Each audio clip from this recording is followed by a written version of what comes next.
السلام عليكم ورحمة الله وبركاته. معكم يوسف عصام، واليوم عنا فيديو جديد. اليوم عنا فيديو شرح درس النبات النباتات اللاوعائية أو الحزازية. تعرف الحزازية. حزازة الفوناريا نبات صغير يعيش في البيئات الرطبة وعلى الصخور وعند مصبات المياه. هل تعلم تتكاثر حزازة الفوناريا بواسطة الأبواب الموجودة في المحفظة البوغية، فهو نبات لا زهري.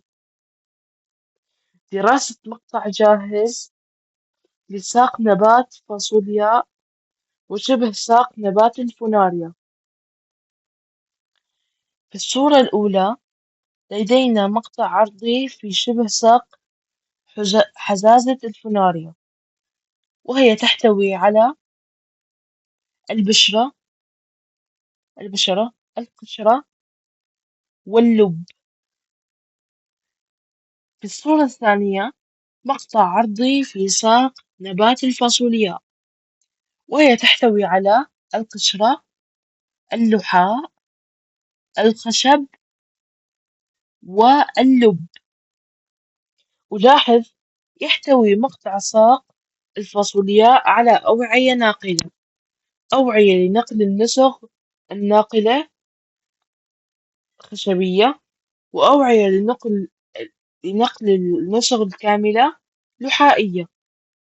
أما مقطع شبه ساق نبات الفوناريا فنلاحظ عدم وجود أوعية ناقلة. استنتج: حزازة الفوناريا نبات لا زهري لا وعائي.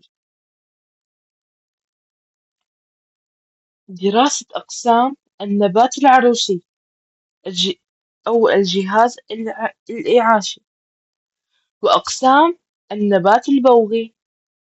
أقسام النبات البوغي: محفظة بوغية، سويقة، وقدم. أقسام النبات العروسي: أشباه أوراق، شبه ساق، أشباه جذور. تعلمت أقسام الجهاز الإعاشي: أشباه جذور، أشباه سوق، أشباه أوراق. أشباه الجذور ليست جذور حقيقية لأنها لا تحتوي أوعية ناقلة. أقسام النبات البوغي: قدم، سويقة، محفظة بوغية. يحتاج مجد لتسميد حديقته، فتوجه إلى صيدلية زراعية وحصل على عينة تربة مناسبة تحتوي على حزازيات ترب. وفي الطريق قابل صديقه نورس فقدم له عينة تربة من حديقة منزله التي لا تحتوي حزازيات. عاد مجد إلى بيته وسمد حديقته بنوعي العينات، فوضع في القسم الأيسر الترب، ووضع في القسم الأيمن التراب الذي أخذه من صديقه نورس. بعد أسبوعين لاحظ مجد أن النباتات لم تنمو جيدا في القسم الأيمن من الحديقة، بينما نمت في القسم الأيسر.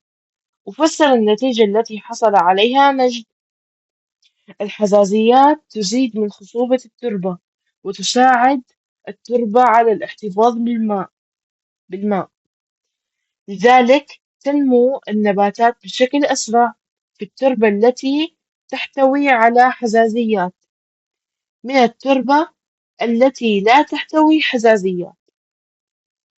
شكرا لمتابعتكم. لا تنسوا اللايك والاشتراك في القناة وتفعيل الجرس كي لا يفوتكم كل جديد. وكان معكم يوسف عصام.